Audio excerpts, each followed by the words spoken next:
Hello.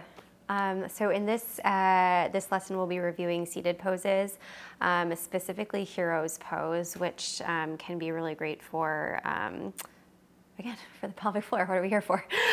So I like to kneel in hero's pose. Hero's pose is, pretty simple, just kind of a kneeling position.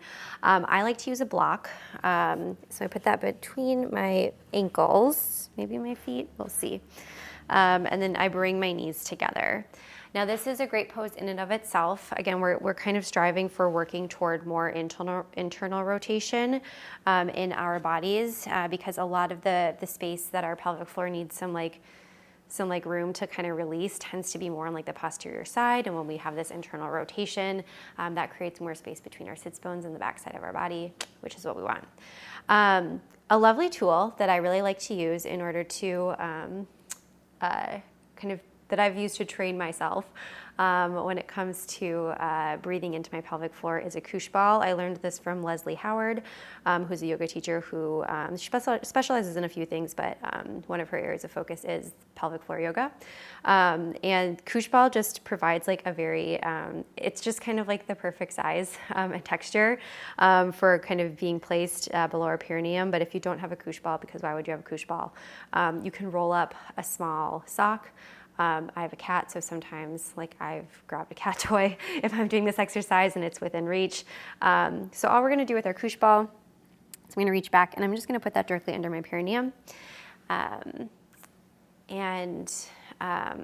kind of notice oh yeah, there's a little bit of pressure there. That's what we wanna breathe into when we find our pelvic floor breathing. So let's go ahead and practice that now. So before we kind of dig in with anything too crazy, just kind of notice where your breath is right now. Notice its texture, where and how it's moving through your body. And if you like, you can close your eyes.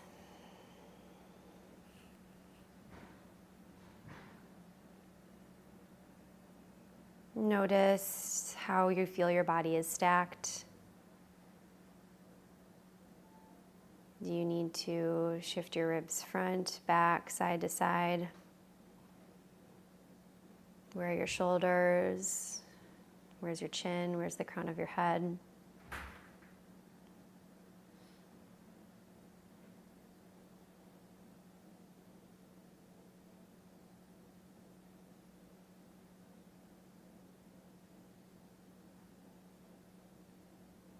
And then start to deepen your breath down into the bottom of your rib cage, the back side of your body, maybe down into your low back.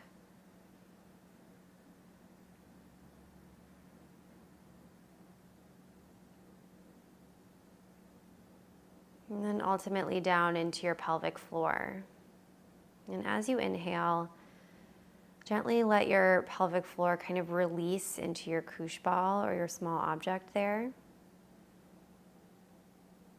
No need to force it down necessarily, just using the object as a feedback mechanism to know if any movement is happening.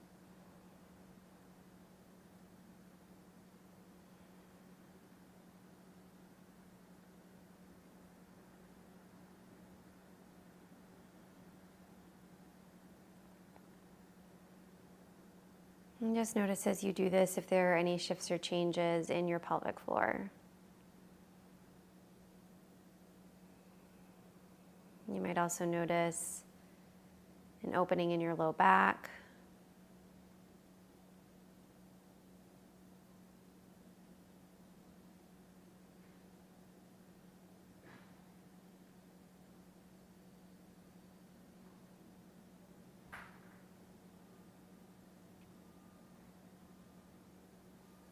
And if you close your eyes, you can gently open them. So breathing into our pelvic floor is really important because for those of us with vaginismus, our pelvic floor muscles are what tend to be tight and weak. Although it might sound counterintuitive, we actually want them to be very mobile. We want them to be able to move with our breath. And the muscles that we want to be strong are actually our glutes and our internal rotators, our external rotators, and our obliques. Those are the muscles that we want supporting us.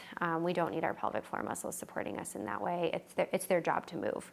And so being able to use feedback mechanisms like this one can be really helpful until we've really learned to master that sense of fluidity in that area.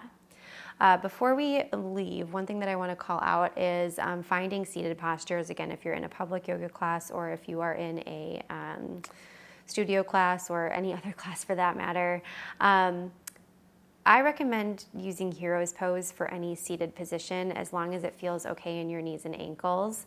I know mine can get, my feet can start to fall asleep if I'm here for a little too long.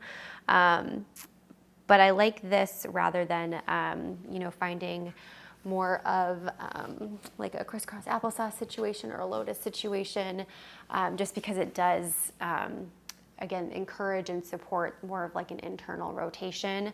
When we get into these more externally rotated postures, it actually, it creates less space in our pelvic floor.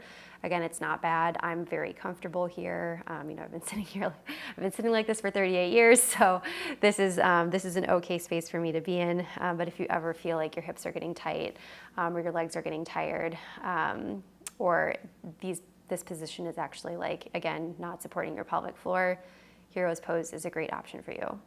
And then the last thing I want to call out is if you have an existing yoga practice or you're maybe building a yoga practice over time, Lotus Pose is like when we want to like cross our ankles up toward our hips. I'm not very warm right now, so I'm not going to even attempt this. But it's one thing that if you're doing yoga with the intention of supporting your pelvic floor, Lotus Pose might be a position that you want to avoid, at least until you've kind of like learned to open up that space and really learned your body. The reason being, Lotus Pose, again, relies on a lot of external rotation, and again, that's just gonna, bring our sits bones closer together. It's gonna close off the space in the pelvic floor, and that's not what we want right now where we are on our journey. So, just a few tips to keep in mind for your seated positions. Let me know how that all goes, and I'll see you in the next video.